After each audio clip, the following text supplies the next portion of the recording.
Welcome back, y'all, man. It's a blessing to be here again. Another episode. Thank you for tuning in to the James Mack channel. Let's talk about it, man.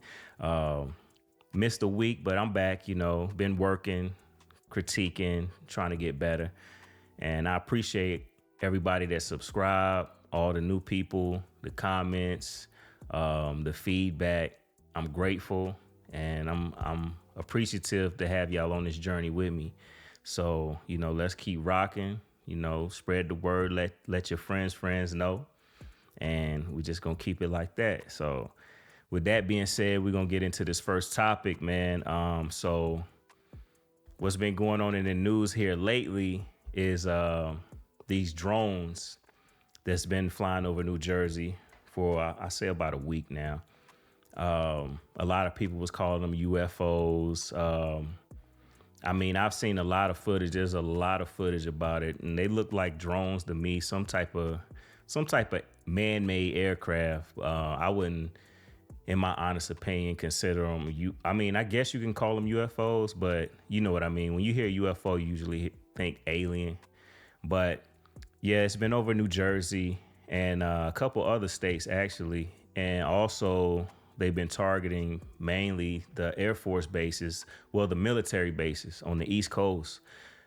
We haven't heard anything as far as like on the West, Midwest, South, but just the East Coast has been very frequent. And yeah, it's kind of weird, the White House did a press release saying that they didn't even know it was happening. They said that they don't know who's piloting them. And it's like, so what's really going on? Like in my mind, I'll give you my honest opinion.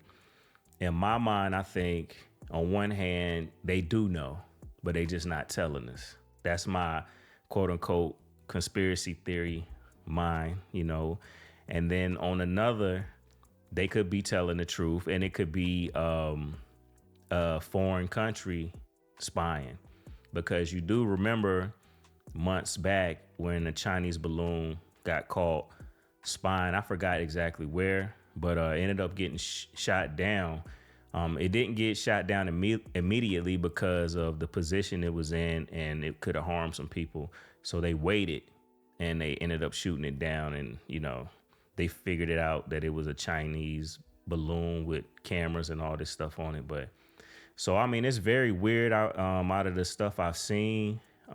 The people saying like they are basically like the size of a small SUV. They're really loud. They're really low. Some have even been as low as like the height of a, tall tree, a standard tree, but very low. And a lot of people are scared. I understand, because you don't know what's going on. Nobody knows. Nobody's telling the people what's really happening or what's, the protocol. Normally, if it was the government, I'll give them a credit on this too. They could make up anything. They usually pamper the people and say, hey, this was just a test, or this was just, delivery. They could have made up anything, but for them to just come out and say they don't know is like, it raises my suspicion a little bit.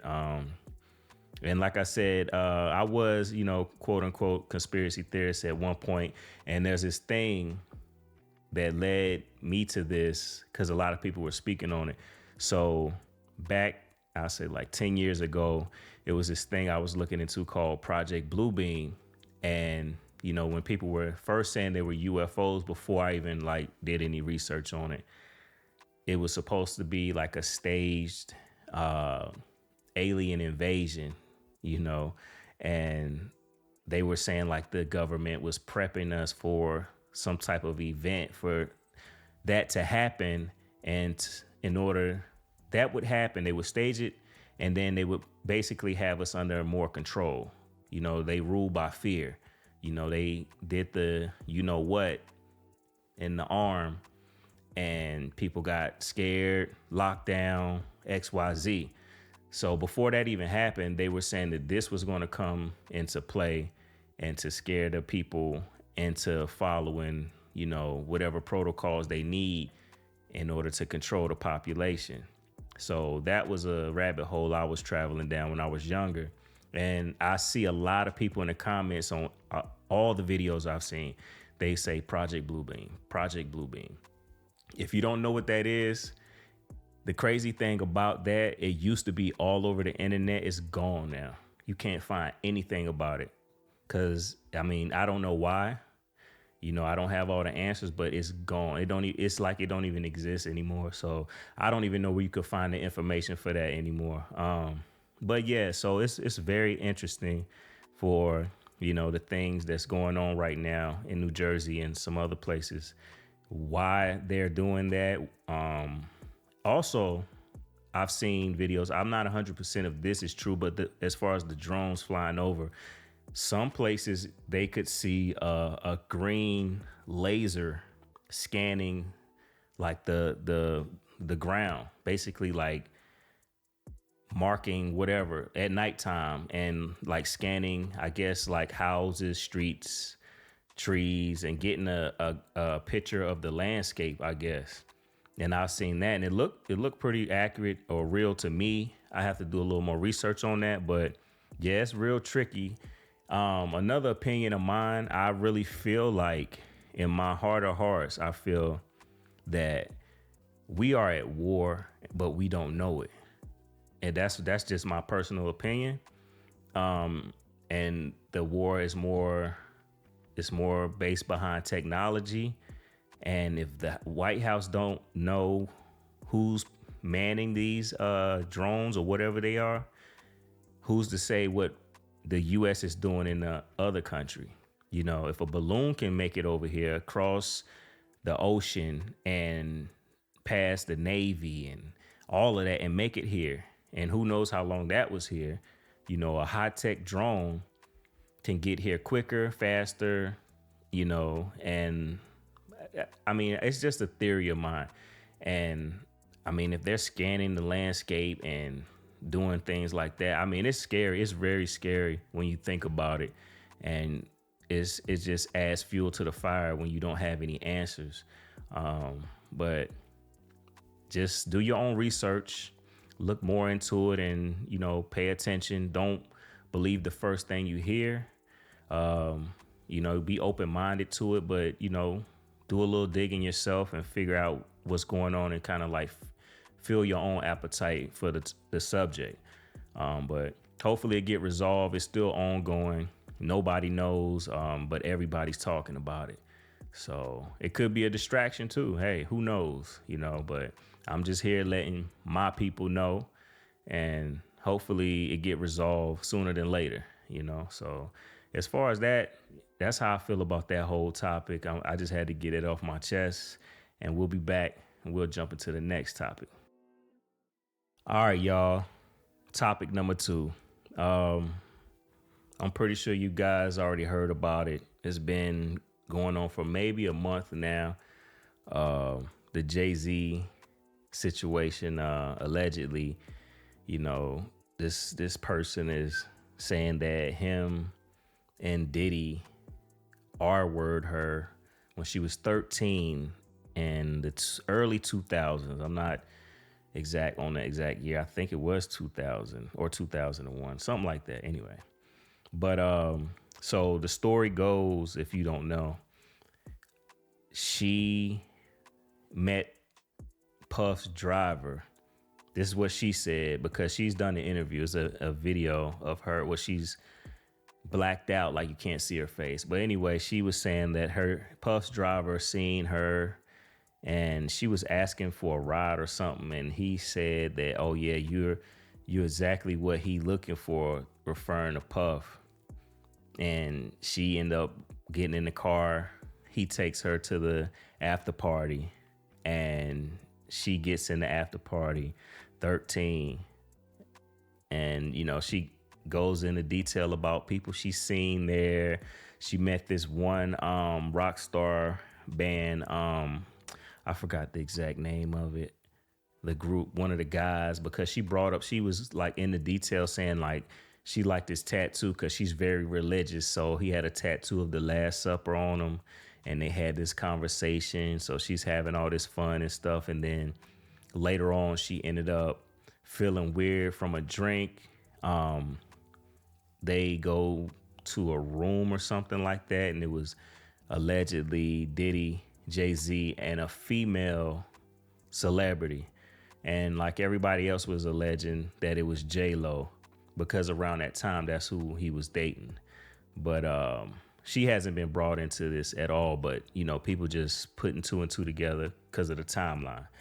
But so after that, you know, she said she got forced to the bed. Diddy, I guess, allegedly, all this is alleged, went first. And then Jay-Z apparently went second and told her, stop fighting, just deal with it, or something to that effect. She ended up fighting both of them off, and she gets out, calls her dad. Now I'm a little rocky on this because I had questions too. Calls her dad.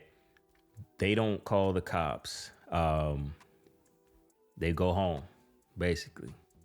And they ended up interviewing the dad, and he said he don't remember that, you know. So there's a lot of speculation on, like, is this legit?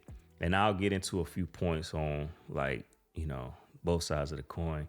For one, you know, that whole topic of, you know, women being victimized is not a joke, and I don't subscribe to it at all. You know, especially to the women that really need help or have been in that situation. They don't deserve it. And I feel like if you are taking part in that, male, female, you deserve the rotten hell, in my personal opinion. I'll say that first and foremost. Now, I'll also say there are cases where people are not 100% truthful. There are people that's behind bars to this day because of lack of evidence of them getting free and being, you know, accused of something they didn't commit regarding this topic. There are some cases where the technology wasn't there in the past and now it's here, and they became a free citizen. You know, even to the lacrosse team, you know, some years back, that girl charged, well, she didn't charge them. She accused them of doing that to her. Come to find out, she lied. And all of those lacrosse players lost their scholarships. They got, you know, this dark cloud hanging over them, like their lives were ruined. You know what I mean? So it does happen. So with that being said, I'll start with the dad since I already brought it up. You know, him saying that, this is my opinion, him saying that is kind of weird. I mean, he has no reason to lie, you know. So if he doesn't remember it, because I'm a dad. So as a dad, if my daughter tells me anything remotely like that, I might not even make it to the cops. I might end up doing something for somebody else to call the cops on me. You know what I mean? So that's how I felt initially. And then, you know, okay, say if you play it the right way, and you should go to the cops immediately, you know. And I seen some people was like, maybe he was scared of Puff and the power he had. Nah, we not doing that, in my opinion. So that was one thing, because it's another headline that came out recently, you know, saying that she was inconsistent with a lot of stuff in her story. So that's why I'm getting into this side of it. And then the other situation, it didn't make sense to me for a 13-year-old to be around all these adults. I mean, I know maybe it could happen, maybe, but like, you know, if you and like Jay-Z was like 32 at that time. So I'm just like, you know, a 13-year-old would stand out like a sore thumb around all these adults. Like a 13-year-old conversation versus a 32-year-old conversation is it's just a little odd, but I'm not gonna get too deep into it. And then, you know, the situation I was saying earlier, it was a guy, it was a rock band. She named him specifically and named a tattoo. And their lawyers came out and said that they weren't even there at the VMA after party. They weren't even there. They were in the Midwest on tour at that time. Like they have the paper trail and all that to prove it and back it up. I mean, why would they have no reason to lie. If they were there, they were there. You know, they didn't do anything, but it's just a lot of inconsistencies from her side, you know, and she has acknowledged that. And she did say she was willing to take a polygraph test. But you want to get my whole, you know, critique on it or how I feel.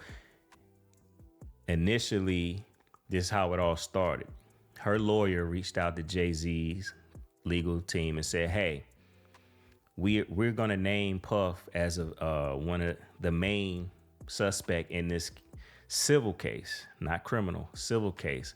If you settle out of court and pay me XYZ, nobody knows the dollar amount, then we'll keep your name out of it." And his legal team, him and his legal team said, "Nah, fuck that. You know, like, no, because if I, you know, give you this money, I'm admitting guilt." You know what I'm saying? So when he said no, that's when his name popped up in the news. So now here we are with that. And he put out a statement, and his statement was lengthy, and he was like, it's disgusting, you know, as far as like people that really get in that situation and have things happen to them, but he has nothing to do with that. And he's ashamed that they would try something like this. And now his daughters he has to sit down and explain to his daughters, why is this happening to their dad, you know? So, you know, I'm just reporting on what I saw. You know what I mean? So with that being said, also, I feel like if you are that not hurt, but if, you know, if that happened to you and it was that traumatic, there's no amount of money you should be going after. You should be trying to put people in jail. Those type of people need to be put away forever, period. And that's how I feel about it. But when you put dollar signs behind it, it's kind of suspicious, in my opinion. So with that whole thing, I'm not, you know, a lawyer or anything. So I don't have any of the answers. This is just my opinion on it. But we'll see how it plays out, because I can't discredit this victim, alleged victim.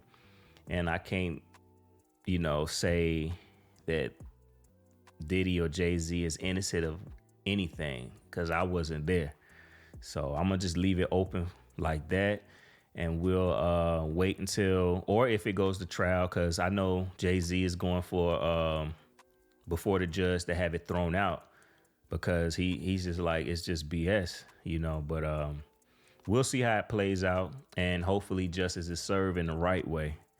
And also, I'll add this. I feel like, how do you feel when I say this? Like, when people, male or female, like accuse somebody of doing something and they're lying, I feel like they should be charged.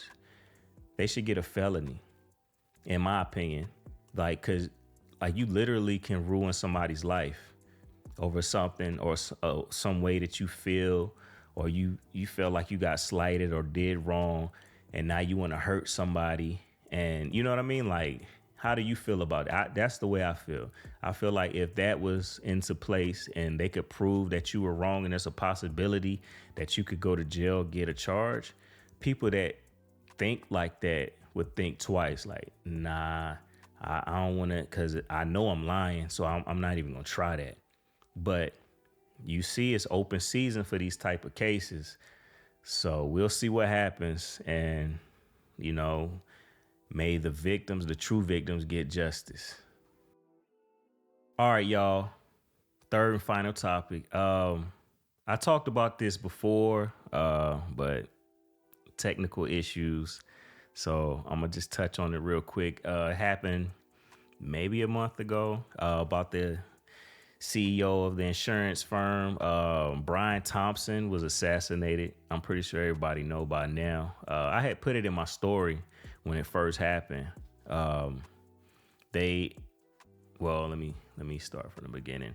It was surveillance video got put out of him entering, I guess it was like a stockholders meeting or something, shareholders meeting. And a guy was in a hoodie, book bag, waited. I don't know. One of the witnesses said he waited for hours. Seen the guy, Brian, entering the building, walked up behind him with a silenced pistol, shot him a few times. The gun jammed. He cleared it, shot him, and escaped on a e-bike. And he was, America's Most Wanted. Immediately after that, a lot of people, were wondering why, who, what were the reasons, in his line of work. They started digging and figuring out, a lot of the cases that were under his insurance were denied. A lot of sick people couldn't afford certain situations. So a lot of that started coming out. People were like, which, I mean, I'm not evil. I'm not going to say he deserved it, but everybody has a moral compass. But this is what were in the comments. They were saying he deserved it. Good for him. Praising the shooter and stuff like that. At the end of the day, he still has a family. I don't know if he has kids, but, we human, we make mistakes. I get it at the same time, as far as like people needing help, and it's not right to reject people that need help. I get that part. But yeah, so this happened. He was on the run. They had a surveillance of him in a store previously before the shooting happened. Well, allegedly, because some things came out about that. We'll get into it in a second. But yeah, he was on the run for maybe a week, and they ended up catching. It's crazy the way they caught him. They caught him at a McDonald's, and he had on the exact same uniform, outfit, whatever that he had when he did the shooting. Had the gun and the book bag, the silencer, everything. Like, he never changed clothes. And allegedly, he walked up to one of the McDonald's employees at the restaurant he was at and was like, "Hey, I'm such and such. Call this number so you can get that $50,000 reward." Now, I don't know how true that is. It could be true because, once again, my opinion, first off, as far as why he did it, maybe he had a family member that was ill and, got denied. Maybe he was just sick of the way insurance companies treat people as a whole, and he got fed up. These are my opinions. I don't know. So we jump back to the McDonald's situation. Him doing that, if he did it, was odd. It was very odd. A lot of people don't do that. A lot of people just like, I'm gonna stay on the run, or they gotta kill me, or anything. Wouldn't just walk up to a employee at a McDonald's and say, "Hey, I'm XYZ, call this." Because the crazy part is, the thing about that might have some type of like solid foundation on those claims is because the FBI put out a statement saying that person that made the call may not get the money. So you put two and two together as to why it could have been that scenario that I stated earlier. So I'm just like, yeah, I mean, if that's true, then it speaks to, like, I guess a small percentage, it speaks to the character of that guy. So maybe he wanted to get caught, maybe. So if he did, he wanted to make some type of statement. I don't know. But I seen a video of him getting arrested and, transported to the jail. And he was yelling out some things. And it reminded a lot of people of the Lee Harvey Oswald situation. And a lot of people were saying, like, he's just a patsy. He getting set up. He didn't really do it. But like, it was incoherent, what he was saying in the video, but he was going off, like trying to say something before they rushed him into the building. So with Lee Harvey situation, you can look it up. And if you don't know, that's the guy Lee Harvey Oswald was allegedly the guy that assassinated President Kennedy. Um, yeah, so Lee Harvey was doing an interview, and they were like, "Why'd you do it?" He was like, "I didn't do it." He was like, "I didn't do anything." He was, and people was asking like dumb questions like, "Why were you in the building?" He was like, "I've been working there for years. Of course I'm gonna be in the building. Why wouldn't I?" He said, "I'm just a patsy." He said, "I don't know what's going on, and I don't know why they saying I did it, but I didn't do it." And in that same interview, where as he's in handcuffs being transported to the jail, he was shot. Before it even got to trial, that he was just shot instantly. Like the people were able to walk right up to him, point blank range, and shoot him. And not to get off topic, but I did look into. I've always been a little like fascinated with that situation because I like President Kennedy and what he stood for. A lot of his like documents on that case were blacked out, like literally like blacked out, where you'll never know XYZ. You won't know 100% of what happened. You probably won't even know. If I had to guess, you probably wouldn't know out of all those documents. You might learn 20% of what you already know, 20 more percent, because everything is just blacked out. It's supposed to be released here soon to the public because they have I forgot it. It's an act where they can only hold things for a certain amount of time and they have to release it to the public. And it's supposed to come out soon, but it's been blacked out. So it's going to be pointless. But I do know that President Kennedy was supposed to do something with the banks, and he was looking out for the people first. And that ended up happening to him in front of everybody, the president of the United States. So we fast forward to now, and I'm not saying Brian was the president. He basically was the president of something. Not of the United States, but of something that did affect a lot of lives. So, people are starting to go down certain rabbit holes of saying like maybe it was a inside job, or who knows? I don't know. I'm just going from what I've seen in the public. In my opinion, my personal opinion, I feel like if this is the guy that did it, I don't know.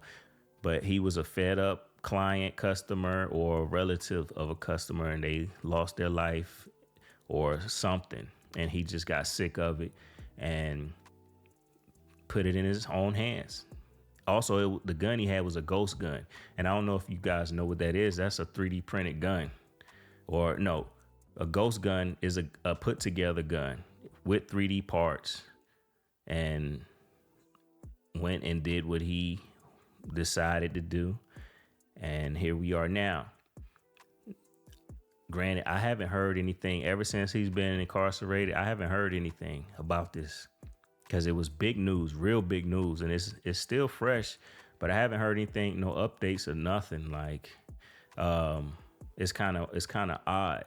If you caught the guy, normally with a big case like this, they put out backstory, his family. They did say he was a very smart kid, and he did well in school and things like that. But normally the news is really like shoveling stuff down people's throats to know about why and what, but you don't really hear too much about it here lately, and it's kind of odd to me. But yeah, I felt like I wanted to talk on, touch on that because I missed it. But what do you guys think? The world is crazy right now, so I'll wrap this up with saying stay safe, love who you love, and protect your energy, protect your soul, and think for yourself.